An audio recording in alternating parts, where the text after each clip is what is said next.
Hello, everyone, and welcome back to another day, another album, where throughout next week, we are going to be talking about the mixtape that's basically an album, Nostalgia Ultra by Frank Ocean. This is the world's proper introduction to Frank Ocean, who would use the success of this project and features on projects from Tyler, the Creator, to Kanye and Jay-Z to eventually become one of the most, if not the most, legendary names in modern R&B. This project is a free mixtape that you can acquire at your favorite mixtape site, shout out DatPiff, but it reads like a fully fleshed out album, giving a nostalgic lens to Frank's poetic lyrics of young love and the stories of him as an up-and-coming musician. Arguably, this is the most personal Frank project he's made even to this point.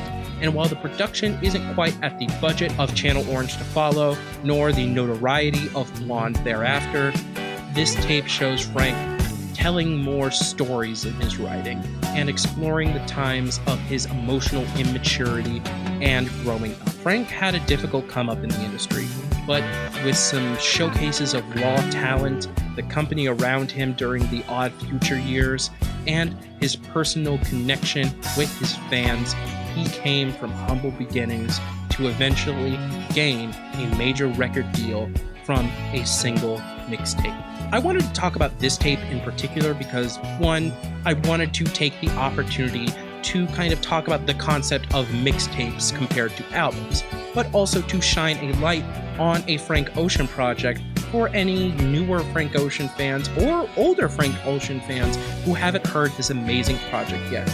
I know it may sound crazy, but I myself was a fan of Frank Ocean for a good 2 years before I even ever heard of this project. If you're a newer fan of Frank Ocean who's still pissed about Coachella, this could be something to help the music drought for at least a little bit longer. I personally love this tape.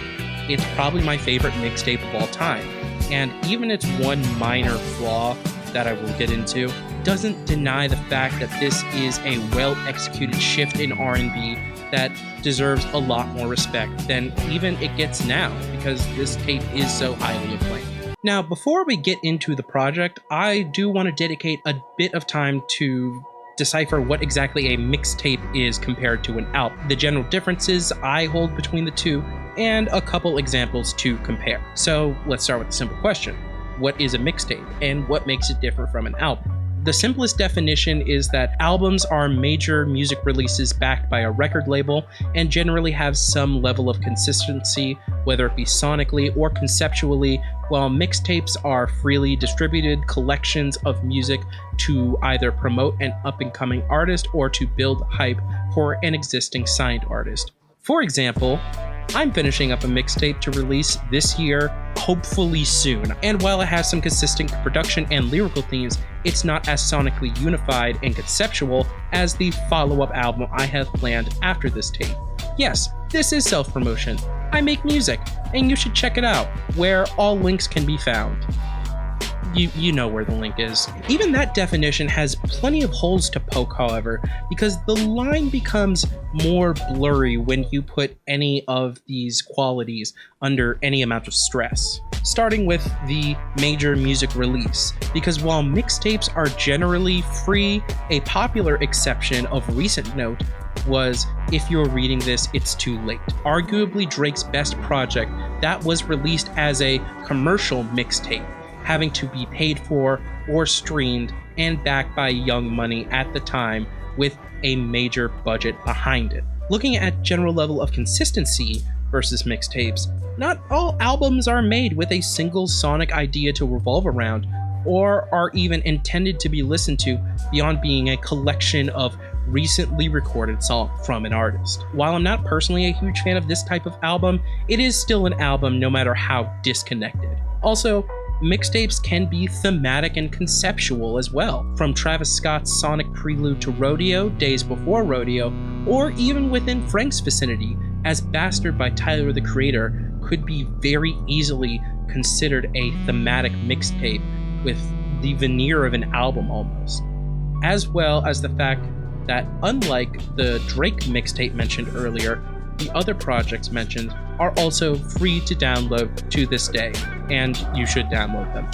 Check them out, they're all great tapes. The last part about mixtapes generally being for up-and-coming artists is generally true though, as you can find that just about any rapper out today has some amount of mixtapes under their belt before releasing a commercial album.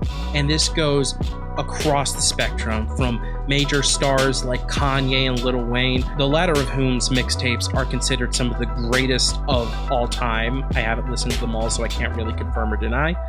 Down to more independent artists like Lupe Fiasco and the many other talented independent artists I've talked about on this page. The mixtape is almost a rite of passage in the music industry, especially for hip-hop. So when we're talking about music from 2011, to me it feels like it's talked about very differently from how I experienced it growing up. On one hand, music nerds have quite a bit of greatness in 2011 to look back on. From Danny Brown's Triple X, which I hold to be his best album to this day, Fleet Fox's release of their acclaimed album Helplessness Blues, the release of Twin Fantasy, and even the first commercial album of a young rapper from Compton named Kendrick Lamar with Section 80. While elsewhere in LA, a young Tyler the Creator was freshly off of Bastard and about ready to eat a bug to begin his entire roller coaster of a career. I went to Rate Your Music for some of these examples of the highest rated releases of the year, and it really gave me the realization that this year was a lot better in music than I remember it. Because if you were alive and listening to the radio at the time, you were not hearing any of this shit. 2011 did see some monumental releases from some of the biggest names in music at the time. From Kanye and Jay-Z telling us who was in Paris, to Katy Perry's utter dominance on the chart for her Teenage Dream album, this was a time for big and bold in pop music. This is especially evident in the top 100 from this year, as Adele would release her first major hit with Rolling in the Deep. LMFAO was of course Party Rockin'. Pitbull was on the floor, and Bruno Mars was catching grenades and lighting up latent hits for Eminem and Royce da 5'9", whose commercial hit Lighters I think is the most emblematic single of the time. Two veteran classics, one mainstream and one more underground, get their biggest hit from a fluke pop song on an album with much better music, in my opinion.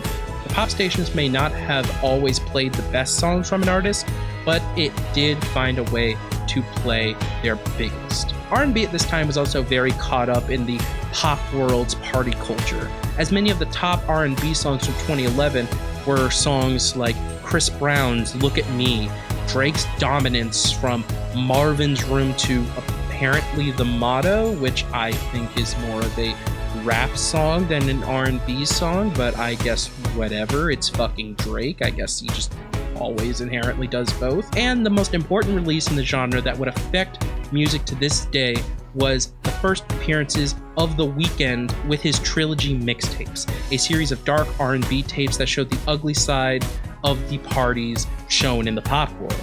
While they would eventually become foundational to The Weeknd's future pop legacy and the sound of R&B in the 2010s, it wasn't widespread enough to really make it on the charts. You really had to be in the know about it. The first tape, House of Balloons, actually released just a month after Nostalgia Ultra, and both serve as major indicators for the transitions that the genre would make in the near future. Frank Ocean was born in Long Beach, moved to New Orleans at a young age, and his father left the family when he was 6. He would go on to see his grandfather as his primary paternal figure, who was a recovering addict who mentored for Narcotics Anonymous and Alcoholics Anonymous. Frank would actually write about his grandfather on Channel Orange's Crack Rock and on Nostalgia Ultra's There Will Be Tears. Hurricane Katrina unfortunately hit right after Frank graduated from high school and had just entered college, which he would eventually drop out of to focus on his music, like many a great artist before and after him. Fuck, I'm so broke. In 2006, Frank moved to LA in search of a dream, and like many who go to the City of Angels, worked a variety of service industry jobs. While in LA, he would meet the collective who would become a big part of Frank's early music career, Odd Future. Nowadays, we know Odd Future primarily for introducing not only Frank into the wider music world, but also Tyler the Creator, Earl Sweatshirt, and Sid of the Internet. all of whom would go in very different directions from their common starting point as a part of this rowdy collective. I feel like people today don't really understand just how notorious OF was back during their early days. All those classic clips of young Tyler saying dumb shit to piss people off was basically the energy of the entire group, with the exception of Frank. He would be featured on quite a few Odd Future projects, such as his verse from Oldie, to features on multiple Earl Sweatshirt and Tyler projects before and after Nostalgia Ultra. As well, during this time, Frank was primarily working as a songwriter for some of the biggest artists of the time, including Justin Bieber, John Legend, and even Beyoncé herself. He reportedly enjoyed the work, but he wanted to focus on his own music and his own artistic development rather than working for someone else. He had recently signed his own record deal with Def Jam in 2009, but it was a tumultuous relationship, as it would be for the entirety of his time signing to the label. Before he would finesse one of the greatest R&B albums out of their hands, he did feel under-supported early on in his career, so he set out to work on a project to promote himself, a mixtape that would go on to be called Nostalgia Ultra. Would this project be what he needed? Well, yeah, but let's find out why. The tape opens with Street Fighter, a short interlude of the loading of a tape machine, the frame for which most of this tape takes place in.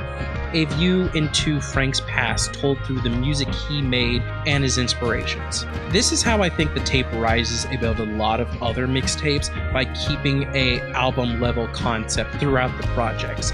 This is one of the many factors that blur the line between album and mixtape for this project. The music starts proper with the song Strawberry Swing, which instrumentally is a cover of the song of the same name from Coldplay, from that album that gave us that one Minecraft parody back in the day.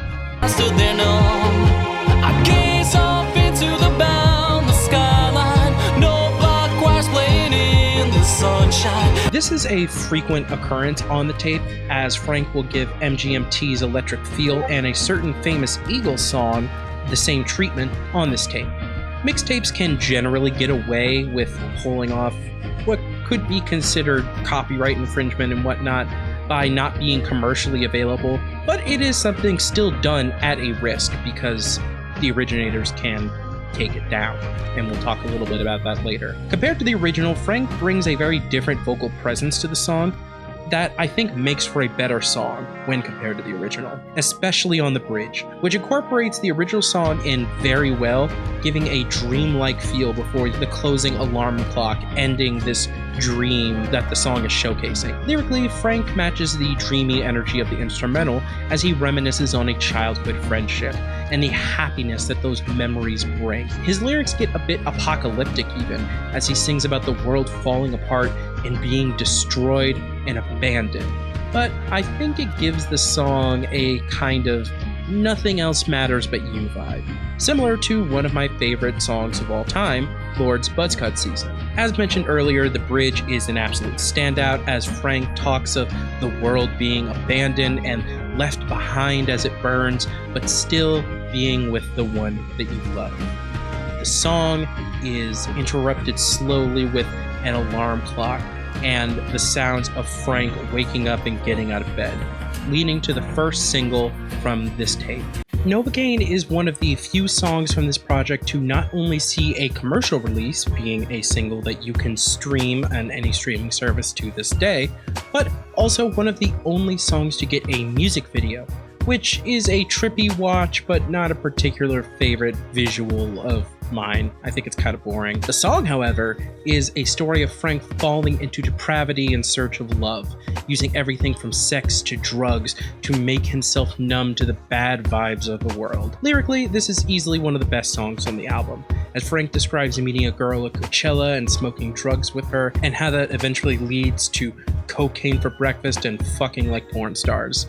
A beautiful poem of depravity for this absolute banger of a fucking song. The chorus in particular really hammers home the metaphor of drugs as numbing, as Frank sings of needing Novocaine to numb himself and describes having sex in this inebriated state. Sonically, this song shows what Frank would add to the genre of R&B. A brain of unique music background from the sparkling synths to the main melody of the chorus. The production here is some of the cleanest, and the song is developed enough to stand on its own well outside of the context of this tape while still matching the rest of the project. On its own, it's easy to see why this song was chosen to be a single. Its story is self-contained, the chorus is catchy and easy to sing along to, especially compared to how Frank will push his vocals further along in the project. In the tape, this song feels like a contextual open to Frank's real-life experiences in young romance. Frank isn't nearly as poetic as he would be in his later records, but I find Frank's more direct approach to songwriting to be a breath of fresh air, and something I kind of wish he still had in his modern tracks. We All Try sees Frank get into his bedroom jam bad over some pristine production and the occasional off lyric to make an experience that will scientifically proven get you laid if you're doing a good enough job to not focus on the lyrics. Starting with the production, the guitar line on this song is fucking immaculate, even down to the little vinyl cracks at the start. It's such a smooth loop that really gives the song the sexy vibe a track like this requires. The drums are also fittingly low-key, especially the little rolls in the snare on the chorus. Frank's vocals are also given so much space in the song, enveloping the listener in the music in such an intimate way. All of these elements not only fit as a hot and heavy sex track in itself, but also to this point in the tape, as Frank begins to actually feel the experience he described on Novocaine, a point of narrative cohesion that I really love with this project.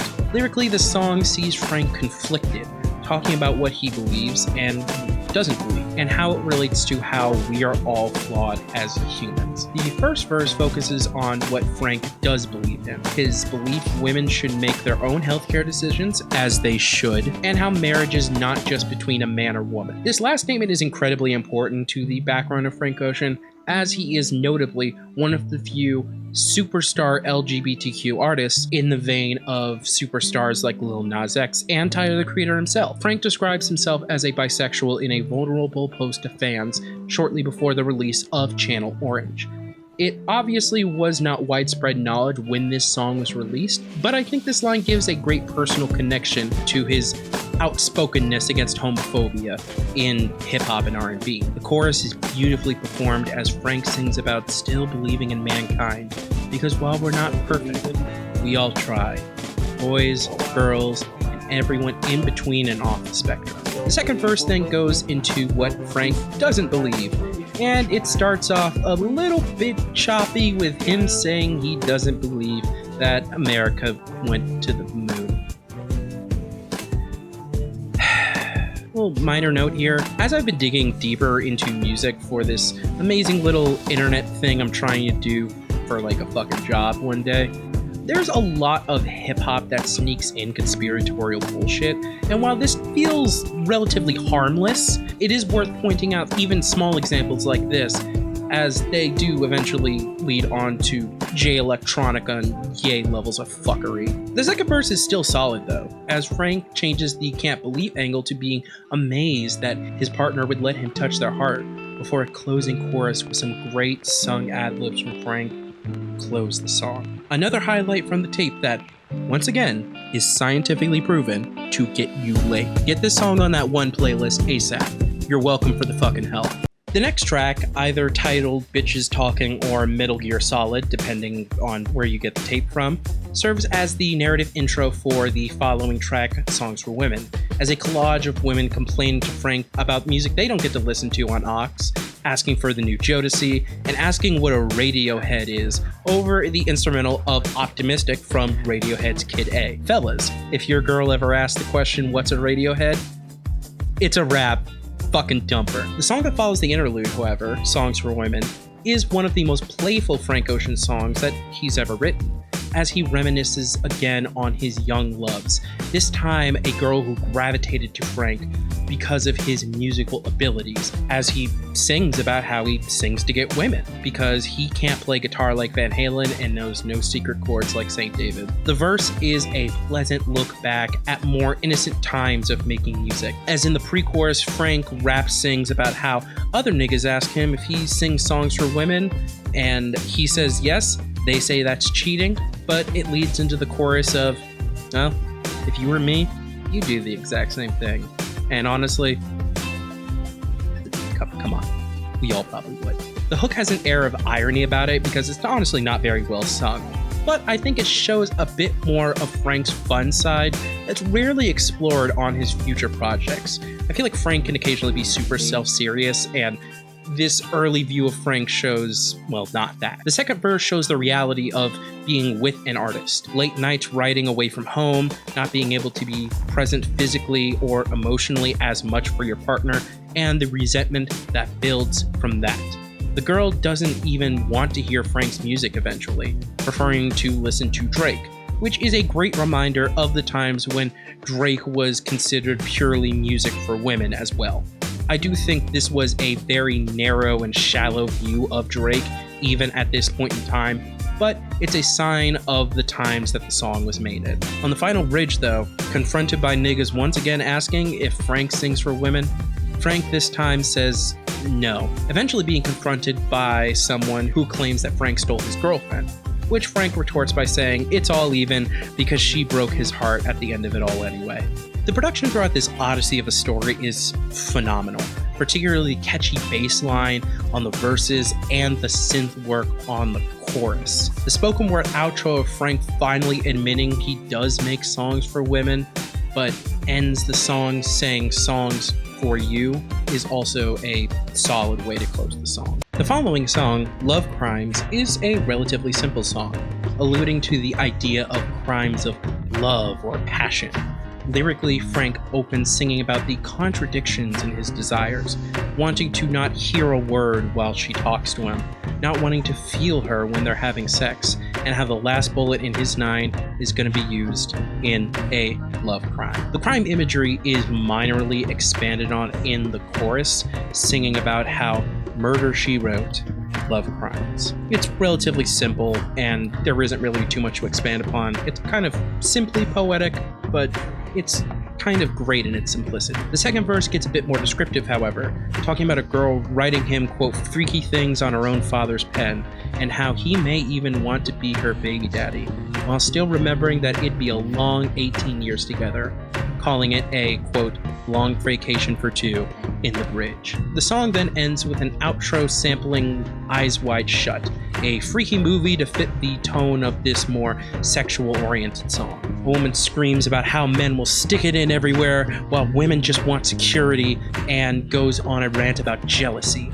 A great outro that really does fit the mood of the song. For me, however, the production is the highlight of the song. With some amazing keys playing an amazing melody from the drum and bass rhythm, the song feels dense in the way that a track like this should, almost feeling like a harder edge version of We All Try, with kind of elevated stakes. The song also slows down towards the end, leading to the outro, which is such a smooth transition that adds a lot to the song. Truly another great track on the tape, although I wish it led to a better song afterwards. The GoldenEye interlude sees Frank changing tapes once again as he leads into the next song, There Will Be Tears. This is going to be a touchy one because I've actually known quite a few people who say that There Will Be Tears is one of Frank Ocean's best songs ever made. But to me, the song doesn't quite live up to the standard of the tape. The biggest factor, in my opinion, of this is the production. I've mentioned earlier that mixtapes are generally cheaper and less commercially produced projects compared to commercial albums, which is why I don't really hold it against this song as I would other albums, but the techno opener and pop guitar in his verse and the final chorus make this song feel cheap in comparison with how well the rest of this project is produced. At the same time, however, the song's strongest argument is in the personal depth of the lyrics, as this song tackles Frank's emotions regarding his absent father, referring to his grandfather being basically his father, in saying that Frank just wishes that his father was there, as mentioning a motif that will become present in future releases, the idea of Boys Not Crying, which would inspire the name of his independent label that released Blanc. I think that this experience, being unfortunately common for many young people in America, makes this song a lot more sentimental for others than it does for me. And I do see a lot of value in how Frank is singing about he's a boy and not having a dad makes him sad as hell. It's a touching sentiment. But to me, the song sounds too much like 808s and Heartbreak Runoff without the singing power truly to back it up. Frank would improve with this over time, but if there's any song from this tape that makes Frank look a bit amateur, I would say this is probably it. This song is my least favorite from the tape, but it's not to say it's a bad song by any means. It's just the one song that doesn't resonate as strongly for me. It doesn't bring down the tape too much, however, as the next track picks up the pace and leads us towards the conclusion of the narrative.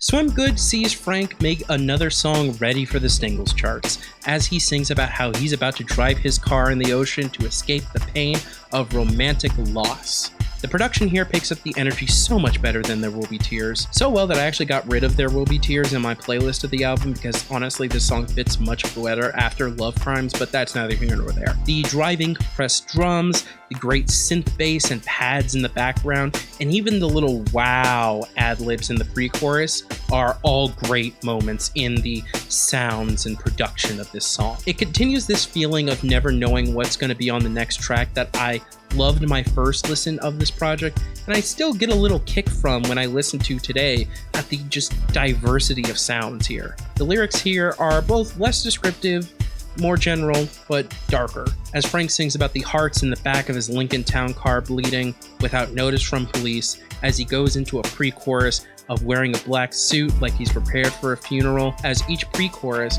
he gets closer and closer to an empty tank. The chorus of Frank driving into the ocean, swimming from something bigger than himself, is an absolutely epic chorus that really fits a big single like this. It really feels like a more energized version of Frank that we don't really get as much of anymore. The second verse even gives a shout out to one of Frank's influences for this album, Ye's 808s and Heartbreak, mentioned earlier, as he mourns the loss of his love. The bridge here is also solid, as Frank sings of having no fears as he finally dives into the ocean. The sound of seagulls on the beach and waves crashing end the song, seeming to transition to a more tropical song, but there is a little bit of a sonic pit stop before we get to the main event. Dust is one of the more sweet and innocent songs from this album, serving as a kind of pretty interlude to lead into the conclusionary track to follow. Sonically, this song is beautiful, with booming bass and glimmering keys, soundtracking Frank's very distinctive voice. The beat is relatively simple throughout the song, but it shines in its simplicity and sweetness that makes this short track really feel like a whole song, especially when it comes to Frank's vocal layering throughout it. This is probably my favorite sounding song on the album and gives a gorgeous veneer to some simple but effective lyrics. Lyrically, this song isn't particularly spectacular, which is not to take away anything from the song, as I don't think it serves well for a lyrically denser track like Novocaine, but simply describes Frank finding a muse in his partner, who is wandering his library of life stories, including some stories he wished he could burn or hide, but he says in the chorus that the best advice he got was to keep writing and to keep living, which is honestly good advice.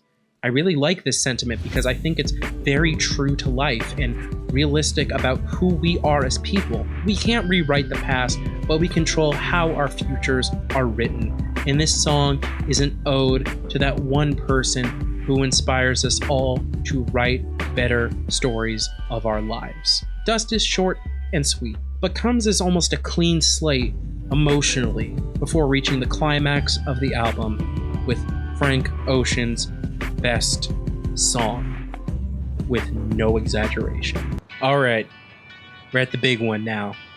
Following the short and sweet Dust from earlier comes my argument for Frank Ocean's best song, American Wedding. The first thing of note for this song is that it is a cover, like Strawberry Swing, this time of a rock classic, the Eagles' Hotel California. To briefly sum up my opinion of the original, I'm not really a huge fan of Hotel California. I like the sound of the track and its progression, but the vocals just aren't for me. And the lyrics are only a thin sheet of a metaphor for the trappings of fame. It does have a great guitar solo, and as I said, I do like the instrumental arrangements throughout the song. But I think Frank does this dramatic instrumental better justice than the Eagles did.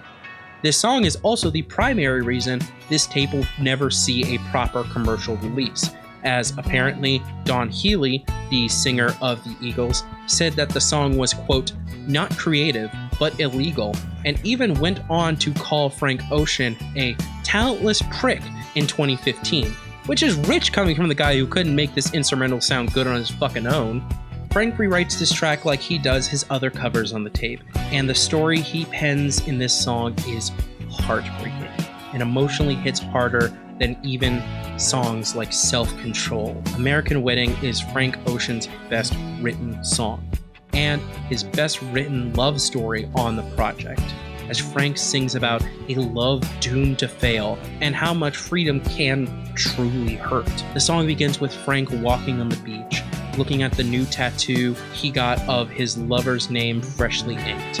He thinks of his shotgun wedding with his teenage love over the summer and how he may want to die with this woman. The chorus is a great reworking of the original, bringing a more grounded set of feelings. He sings of how American weddings don't mean too much, but how he's still so in love, but runs into troubles with his love by the second verse. The second verse begins talking about how his partner signed her new married name and lamenting how women in the Middle East are stereotypically in arranged marriages covered by their hijabs and polygamous, ending those lines about those, quote, poor un-American girls, only to be just hit upside the head with the dramatic irony that the freedom of love in this country breaks his heart as his love goes back to school and asks Frank for a divorce, breaking his future dreams that were never truly realistic in the first place. The age factor in this song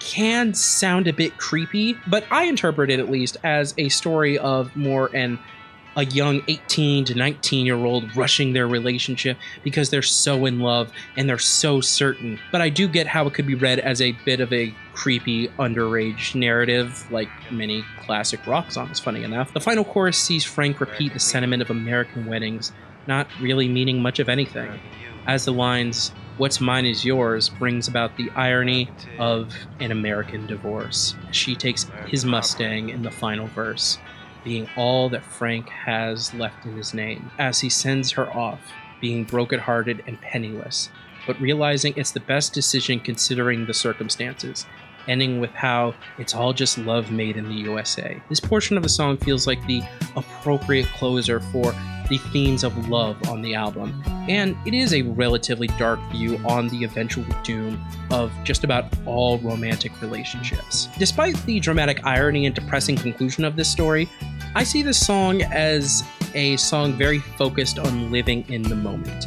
Even if you're in a relationship that has an absolute time limit, whether you know it or not, the times still spent can be life-changing and mold who you become as a person in the future. This sentiment is incredibly personal to me, arguably the most personal in the album, as I have had many relationships like this where they're kind of in a time limit, and despite the pain it brought me in the end to be separated, I still wouldn't trade that time for the world, because those experiences made me the person I am today and made me much more open and capable of loving another person than I was in those times. The pain of the loss is still there, but there are still core memories that I will treasure for the rest of my life. Appreciate those around you who love you. They may be gone now, but there was a reason the love was there, and they're worth remembering for the next love you find.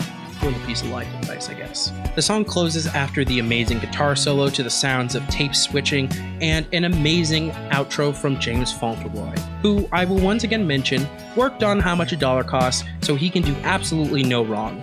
And he once again nails this feature, closing out the track leading to the big explosive finale of the project. Another tape interlude named Soul Calibur carries us into the finale of the album, Nature Feels. Like the previous track and others mentioned before, this song is a cover.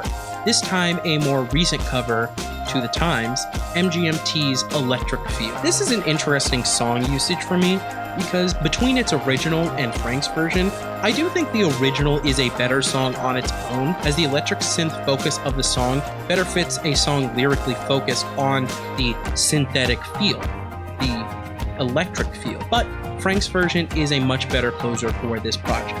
Neither are bad songs. I would just recommend the original if you are going to listen to one. However, you're a human with free will, I hope, and you can listen to both. And Frank does do the song justice, closing with an upbeat sex jam that's arguably the most explicit on the album, but in a way that this song really could have been a single if it were maybe toned down a little bit for, you know, the kids. I don't know, but why the fuck can't we say fuck in our songs? I don't give a fuck what the FCC says. The song is simple in its idea, as Frank spends most of the song musing about the many sexual endeavors he'd like to have in nature, describing sex like he and his partner are Adam and Eve discovering their true human capabilities. Despite the lyrics being so explicit, Frank delivers them like they're a natural fit over this pop song, which honestly fits in line with the rest of the project and is a perfect way to close this experience of a mixtape. The reception of Nostalgia Ultra was in many ways treated like a debut album, from its thematic focus to the nostalgic themes throughout the album, and on that front, Nostalgia Ultra is still highly regarded to this day. General public, or at least those in the know about music, ate this tape up upon release, being one of the biggest mixtapes of the year, even rivaling that of The Weeknd's debut trilogy, both from talents on display and Frank's association with Odd Future, which was sort of hitting a peak in popularity at the time. Metacritic has this album rated as an 83 with an 8.6 user score, a high rating for any project on an aggregate review site.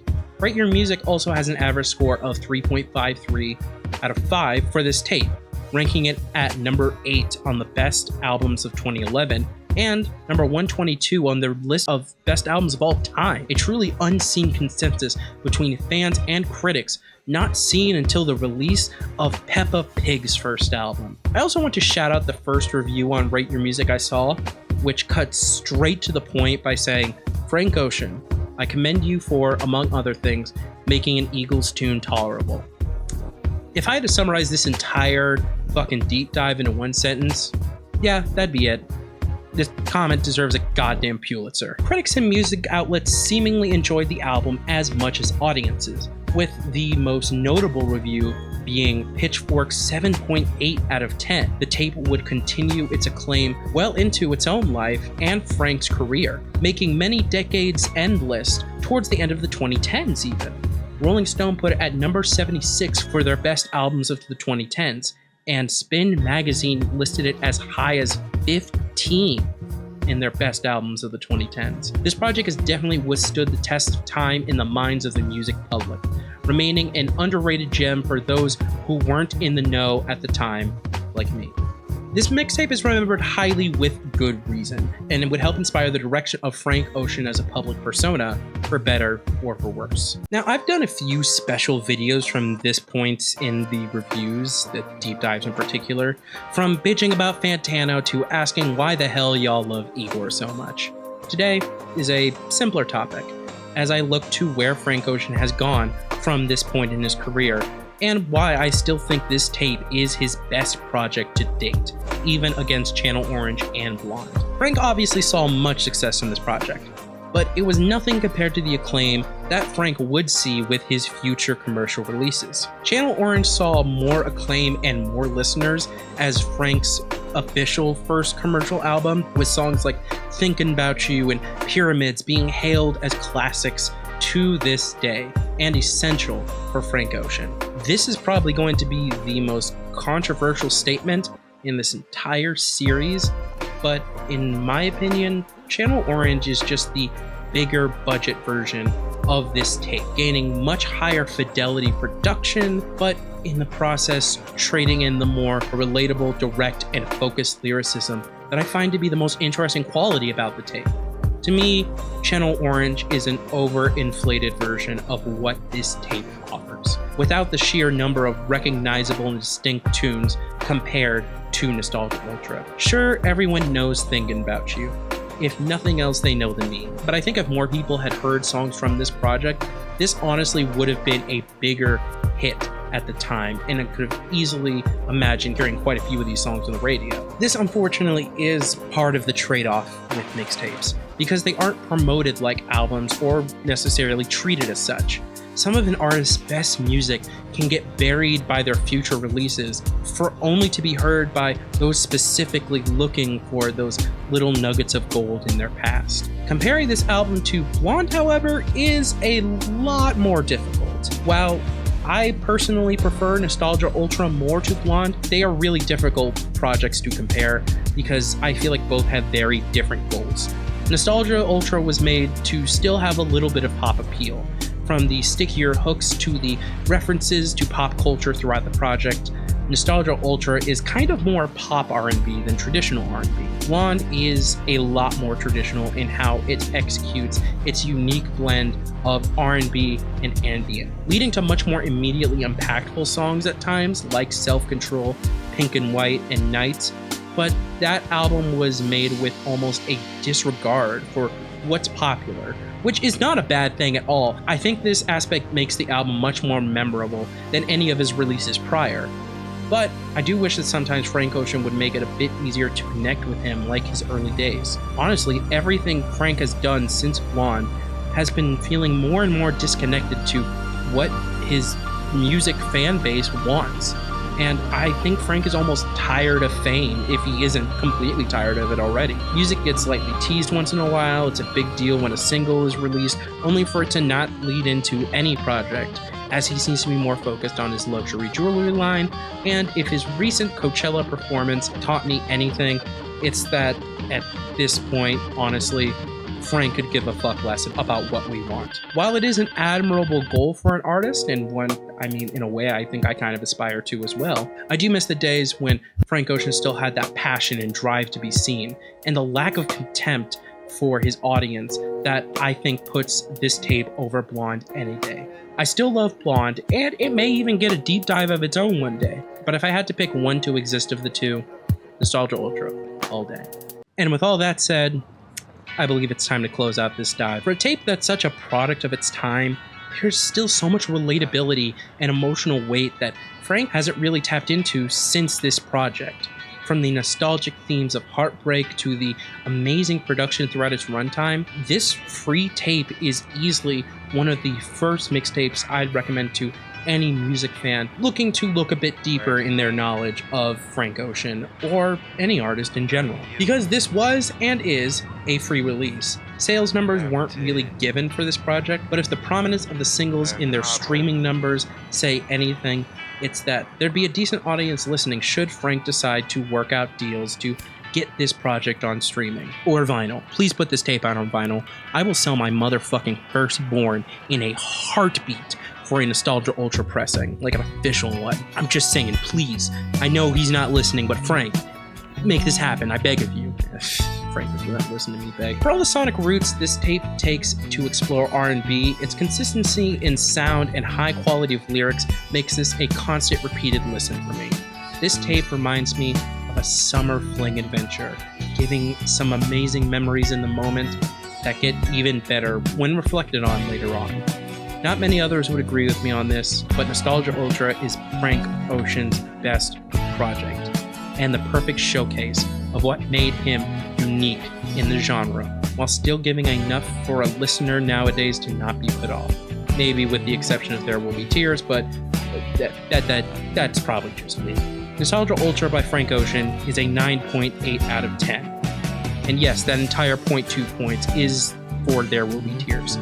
I'm not taking any fucking questions about it. And currently sits as my 20th favorite album in my list of my favorite albums of all time. Did you learn anything new about Frank Ocean from this series? Be sure to let me know in the comments along with your favorite Frank Ocean song. And I'll see y'all for the next review when we're back on regular schedule.